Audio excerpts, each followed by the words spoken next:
Hari ini kita akan melihat pelajaran kita. Kalian boleh buka buku cetak kalian di halaman. Kita awali dengan doa. Mari kita berdoa. Tuhan, terima kasih Engkau sudah memberikan kami kesehatan. Sudah mulai sebentar kami akan belajar. Tuhan yang pertama kehidupan kami semua, gambar tersebut kalian sudah lihat. Terima kasih. Amin. Iya, kalian bisa lihat jawabannya. Iya, betul ya jawaban kalian semua. Oke, kita lanjutkan kepada kira-kira ini pelajaran mengenai apa ya? Oh, mengenai teks fabel. Kalian bisa buka buku cetak kalian di halaman 109 sampai dengan 117 ya. Ini adalah teks yang paling ditunggu-tunggu ya, dimana menceritakan tentang kebiasaan dari manusia tetapi dimainkan atau diperankan oleh binatang. Untuk memahami, mari kita baca buku teks kita di halaman 111 mengenai Raja Kera yang budiman. Dengarkan baik-baik. Berkisah tentang Raja Kera dan rakyatnya yang tinggal di lereng Gunung Himalaya. Kera-kera di sana sangat patuh akan perintah rajanya. Salah satu perintah yang diberikan oleh sang raja adalah menjaga semua buah yang ada di sana agar tidak jatuh ke sungai dan hanyut ke hilir. Perintah itu dilaksanakan dengan baik oleh para kera itu. Akan tetapi, karena dipalut sarang serangga, sebuah mangga jatuh dan hanyut tanpa sepengetahuan mereka. Buah mangga itu kemudian ditemukan oleh seorang raja manusia yang kemudian memerintahkan pasukannya untuk mencari pohon di mana buah itu berasal. Sang raja dan pasukannya akhirnya menemukan pohon itu. Melihat banyak sekali kera yang bergelantungan di pohon itu, raja memerintahkan pasukannya untuk menembaki kera-kera itu. Mengetahui rakyatnya dalam bahaya, Raja Kera menyeberangi sungai dengan maksud membangun jembatan agar rakyatnya bisa menyeberang lari dari bahaya.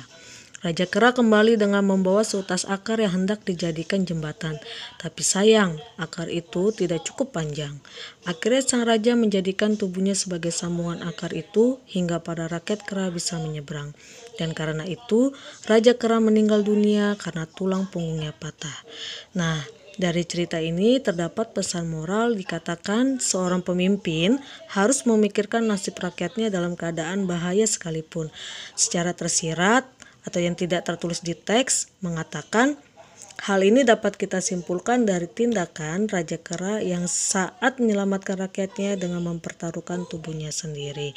Nah, itulah cerita fabel yang ada di buku teks kalian. Nah, dari sini kalian sepertinya sudah mulai ada gambaran ya mengenai apakah teks fabel tersebut. Nah, di slide berikutnya, Ibu akan memberikan definisi dari teks fabel. Disimak dan jangan lupa dicatat ya.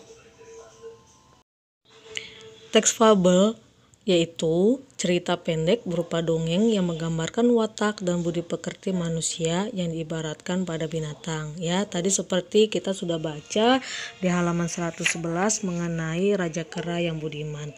Nah, di sini sifat manusia yang budiman diperankan oleh Raja Kera atau kita sebut sebagai hewan kera. Nah, inilah yang disebut sebagai teks fabel, di mana Raja Kera memiliki rakyat ya. Nah, itulah yang disebut teks fabel. Jadi cerita pendek yang berupa dongeng yang menggambarkan watak dan budi pekerti manusia yang diibaratkan pada binatang. Cukup jelas ya anak-anak.